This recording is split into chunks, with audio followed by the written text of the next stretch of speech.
I would like to introduce you to today's presenter, Steve Swink. Steve has been with GP Strategies for over 7 years, delivering and supplementing both ILT and virtual training. He also worked in adult learning for over 17 years, serving in various roles at area community colleges, developing and delivering customized software training programs. Previously, he developed and delivered a product education and sales training program for a major regional health insurer. Steve holds both bachelor's and master's degrees in business administration from the University of Tennessee at Chattanooga. So with that, Steve, I would like to turn it over to you. You should have presenter rights. Okay, so thank you, Taylor, for that introduction. And I just want to reiterate that we only have a very brief amount of time here together today, and we have a lot of ground to cover. So this is the beginning of what we hope will be an ongoing conversation. So as Kayla mentioned, there will be blogs and other events as follow-ups. But I'd like to go ahead and go over what we hope to cover in the next 20 minutes or so. We want to kind of take a visit and look at what a MOOC it is, and also some of the different varieties of MOOCs as well. Then we want to see how MOOCs can be leveraged in a corporate environment as they move from the academic world into the corporate world. And we'll also take a look at some of the components of MOOCs that can be applied in your learning and development library as you're developing new learning strategies. And then finally, we follow up questions and comments, and we will have a tweet chat coming up a bit later on, as well as a more in-depth webinar recording of this conversation. And both of those events are going to be based on the feedback we get from you today. So we please encourage you to go ahead and put your questions in the chat panel and converse with us via Twitter and on the blog. So first of all, MOOC. That stands for Massive Open Online Course. And as we'll see in a moment, that is the subject of much debate as to what each of these terms mean. Here you see one take on what each of those terms might represent in terms of what is really massive. What do we consider to be open? What is online, whether it's synchronous, asynchronous, and so forth? And then when we talk about course, are we giving somebody credit for simply participating, or did they demonstrate a skill set as part of the completion of this MOOC? So we have our first poll, and I will go ahead and ask Kayla to put that poll up. And there's 4 options here. What is your take on MOOCs based on what you know about them up to this point? Are they a fad, a flavor of the month, something that will soon be forgotten? Something that's good for higher education, but you don't really see it translating into the corporate world? Or do you see it as a way to get your employees up to speed quickly by partnering with educational providers and leveraging that knowledge, or possibly something that you can adapt, incorporate into your company's or organization's learning strategy? So we'll let folks submit their answers, and Kayla will monitor the results and then share them shortly. Yep, Steve, it looks like answers are coming in pretty quickly. There is definitely a clear winner. So we'll go ahead and give it a few more seconds for everyone to close out their answers. And we will go ahead and close the poll. You've got about 15 seconds to put in your answers, and then I'll share the results.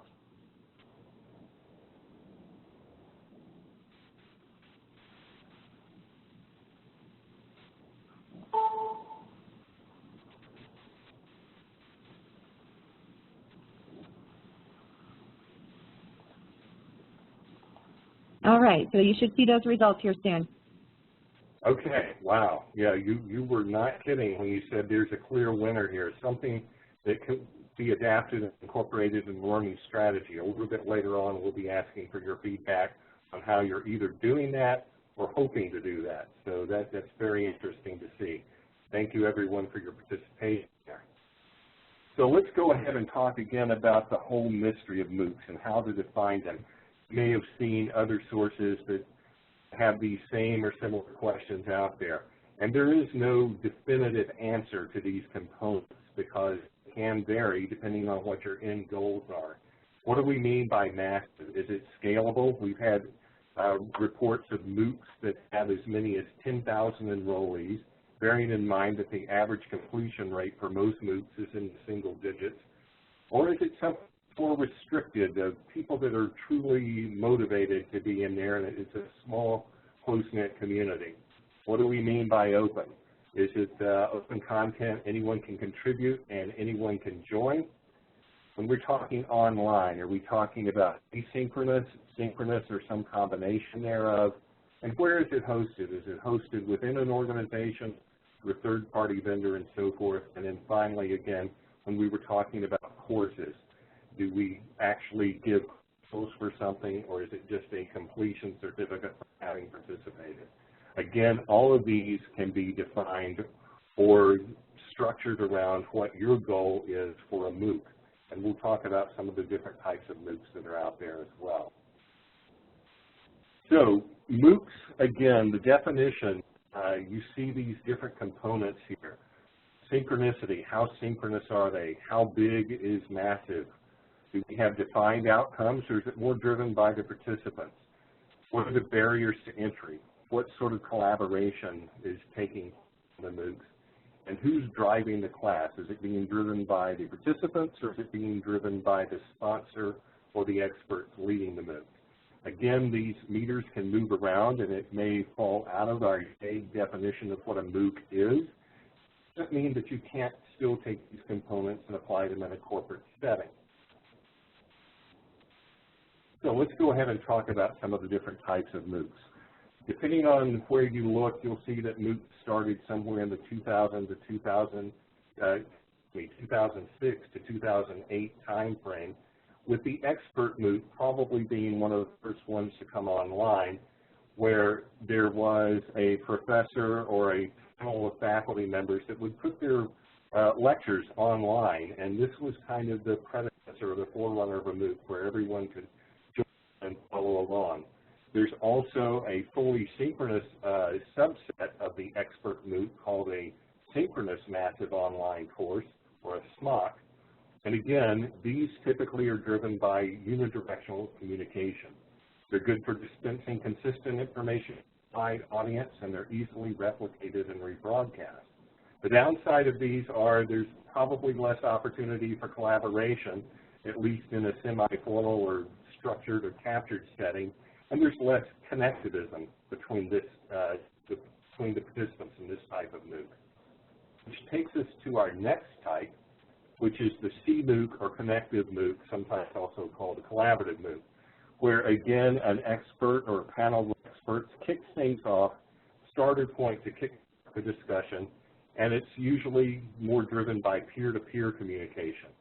Here you can use collaborative learning opportunities. These are the pros of it. Again, you've got an expert to at least kick things off and possibly manage it as well.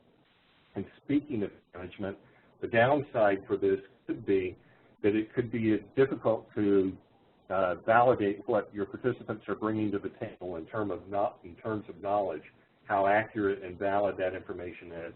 And depending on how closely this type of MOOC is managed, it could also spin off into irrelevant tangents. But then again, that may be what you're looking for, is new ideas and take it in a whole new direction. Another type of MOOC is known as the DOC, or Distributed Online Collaborative Course, where everyone begins with the same starter kit of information. They've got the same artifacts, video clips, reading materials, other resources to begin with. But then each institution or organization will actually administer it the way they best see fit. Another trait of this type of MOOC is the fact that the institutions and the participants between the institutions and or the organizations collaborate across the industry as well. So again, your upside, you've got canned materials to get a starting point, kick things off. The potential downside are potential inconsistencies in the final product. But there again, perhaps you are looking for custom results. And then there's something called the BOOC, or the Big Open Online Course. This puts the structure around that whole concept of massive. You've got typically somewhere in the neighborhood of 50 participants, and there's also something called a SPOC, or a Small Private Online Course, that leverages the flipped classroom model. with the flipped classroom being where participants are given offline or independent work to do before they meet again, either synchronously in a chat room or asynchronously on a discussion board. The upside of this, much easier size of an audience to manage. You can have a more targeted audience. The downside of this is that your flipped classroom may not work for everyone if they don't have the discipline or time management skills to complete the independent work in the case of a SPOC. And then corporate MOOCs, which is where, again, looking at your survey results, where we're taking different components of these different types of MOOCs and blending them together, and how they can each take on various traits as sort of a mix and match. So let's go ahead and see the ways that MOOCs can be applied. And we're going to talk about this a little bit more in the chat in just a moment as well.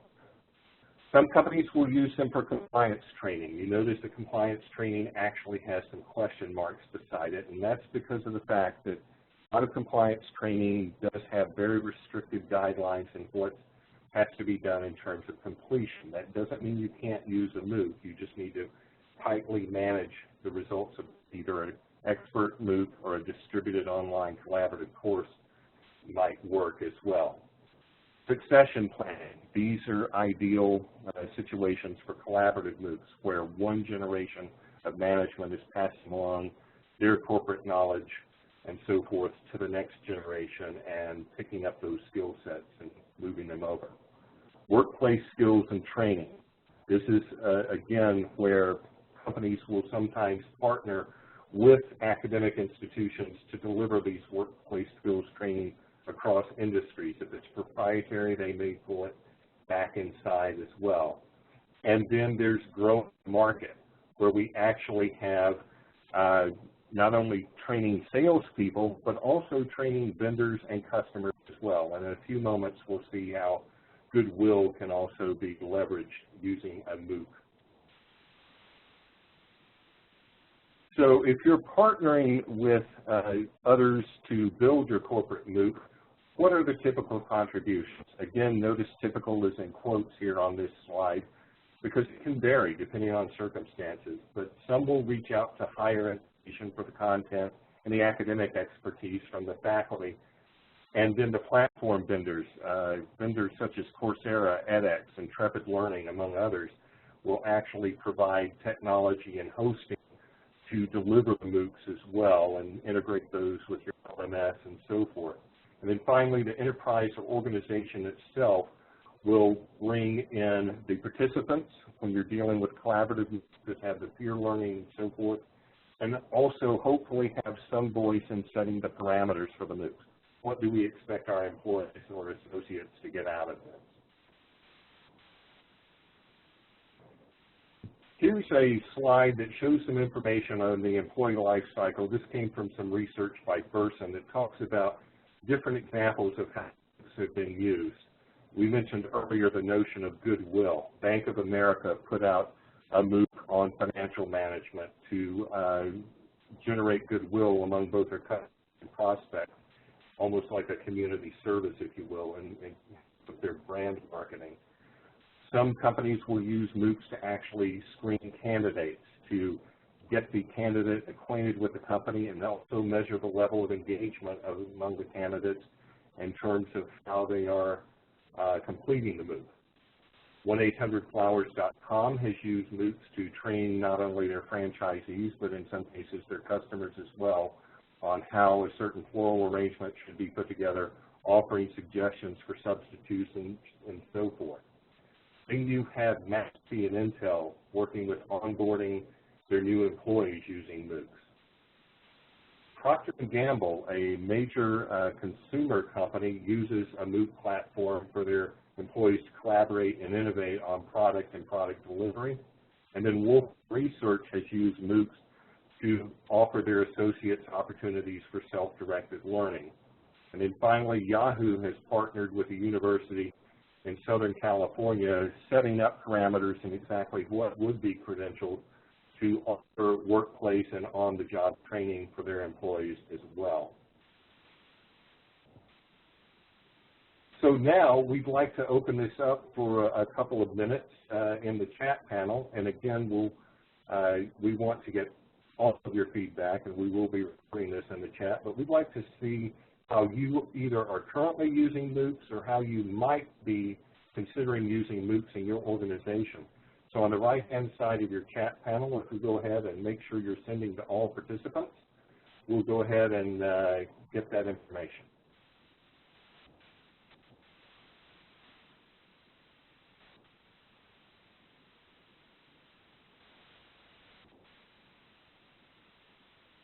Okay. All right, so we're saying it's only the panelists. Well, I don't know if you can change that or not, but if it's possible to open that up,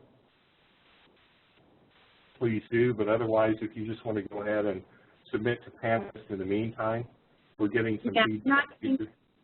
Yeah, I'm not able to change it at the moment to all participants, but Steve, you can go ahead and read some of the answers that are coming in. I assume you can see them. Sure, I can. So, yeah, the difference between a corporate MOOC and just running webinars at a WebEx, one thing that corporate MOOCs do is they offer the potential for curation. So it's an ongoing, it's not just a series of omnidirectional communication. Employee training, supplementing online or live training, upskilling leaders, succession development, again, employee training. So, yes, if you will continue to please have those come in, we will capture them. HIPAA compliance training, yeah, again, so here's an example of compliance training. Talent management training, very good. So we appreciate this. In the interest of time, we're going to go ahead and move on to the next slide. But please go ahead and continue to send these thoughts in because they will drive our future events and discussions. So thank you for those coming in. So the takeaways from today's session before we move to the Q&A, it's a challenge to really define what a MOOC is. If you go out to Wikipedia, you'll see some of the same questions that we've posed here today as well. But there's a big definition. There's several different types of MOOCs that we address, with the expert MOOC and the connected MOOC being the two most common. We also have seen how MOOCs are currently being leveraged in organizations by a variety of ways, not only on our slides, but also where you're putting the information here in the chat panel as well. And so please do those ideas coming in. And even if a MOOC's not right for your particular situation, some of the MOOC components might still apply. Some of those components fly off the meter or so forth. And again, want to reiterate that this is an ongoing conversation on Twitter, on the blogs, and on a follow-up session as well that will be available for recording. So with that, we have our final poll of the day, and then we'll open things up for questions. I'm going to ask Kayla if she can go ahead and open this next poll. Where among these four choices would you like to see the conversation go next? In our tweet chat and on our blog. Would you like to hear more about the different types of MOOCs, adapting MOOCs to corporate settings, badging MOOCs and credentialing the outcomes, or how MOOCs and social learning tie together? I want to emphasize, if you don't see your top choice here, please go ahead and vote anyway, and then submit other ideas through the chat panel, and better yet, through the blog, which Kayla will announce where that is in just a moment, because our follow-up events are going to be driven by your feedback. So Kayla, I'll let you monitor the results as they come in, and then we'll share those in a moment. Yep, so again, there's definitely a clear winner. We'll go ahead and give it a couple of seconds and then close the poll. And again, if you would like to continue the conversation, like Steve said, we will be posting it on our blog, blog.gpstrategies.com. The poll is now closing. I'll go ahead and open that up.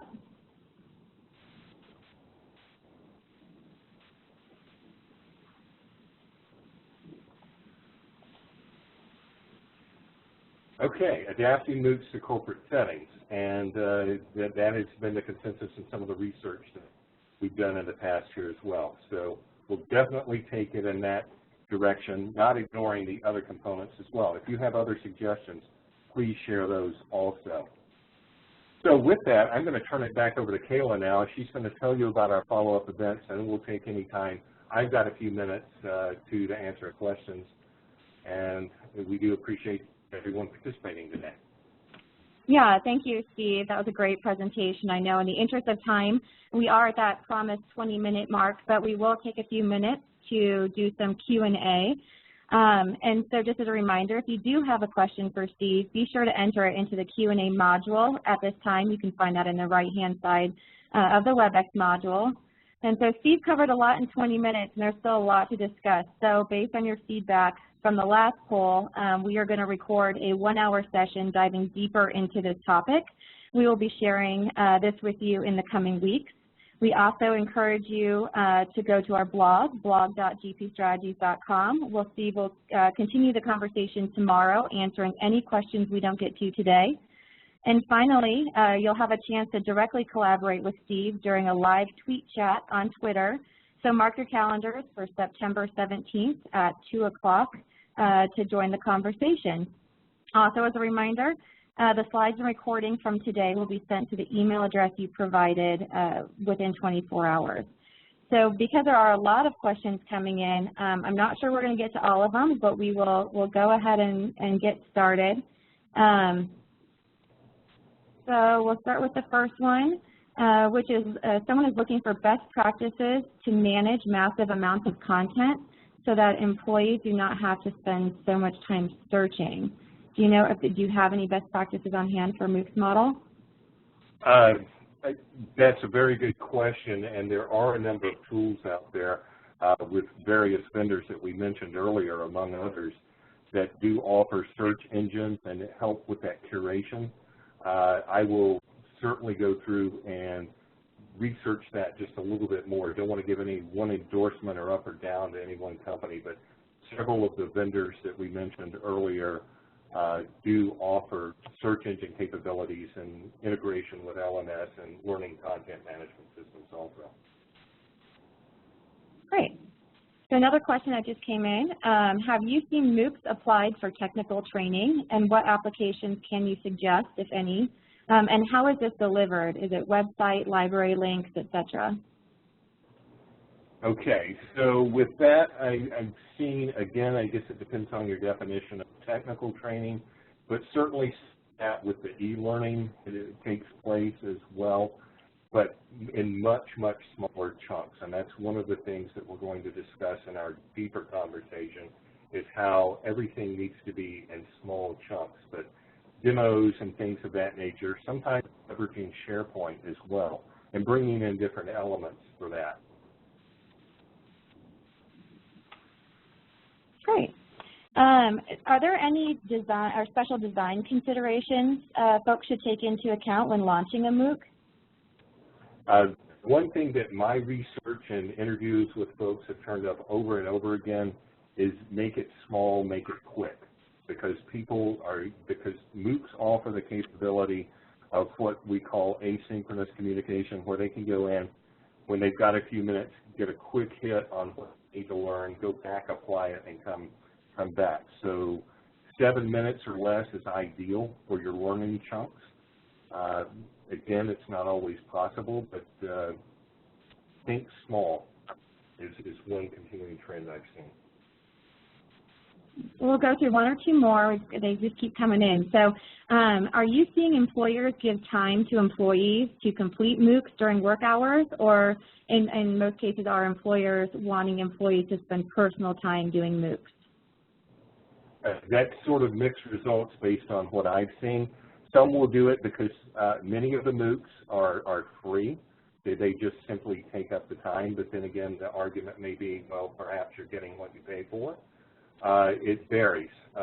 It's probably about a 50-50 mix that I've seen, where they say, here's your professional development. In fact, one of our Blessing White folks has even said, don't take a MOOC and say, all right, here's our professional development strategy. Here's a free MOOC. Go take it on your own time.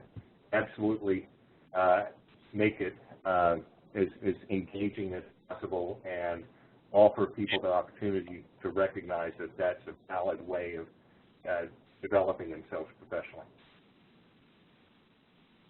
Okay, so we'll go ahead and do one more question. If you still have questions, be sure to put them in the Q&A panel as well. We'll filter through these after the session and make sure that we address them on our blog, and we'll include a link to that blog post in the email that you'll receive with the link to the recording as well as the slide deck. So Steve, this last question for you is that it seems as though MOOCs at one point failed in the 90s and has now obviously made a comeback. So what has changed now to think that MOOCs is going to actually be successful in a corporate environment? Probably, you know, I liken that to what happened before, the fact that it's components. They may not be MOOCs. If we went back to our MOOC leader slide, the end result may not be a MOOC. There's been articles out there by some of the major industry publications like Fortune that talk about how, well, perhaps it won't be a MOOC like we've seen the academic world apply, but some of the same components in terms of the flexibility, in terms of the technology that's available now, and the acceptance of social media as to how people are realizing the validity of that. And there's also the factor of badging that has come into play. Maybe traditional degrees no longer have the same value they once did. Those are the environmental changes that I've seen take place in the past couple of decades. Well, thanks, Steve. We'll go ahead and take the rest of the questions offline, and just so everyone can see them, we will post them on the blog and make sure to email you that link. So thank you again to today's presenter, Steve, and thank you to everyone who attended for your time and attention. We hope that you'll join us again for our next 20-minute webinar on Training Takes Time, the SME Commitment in Outsourced Training. For DP Strategies, I'm Kayla Ross, and have a great day.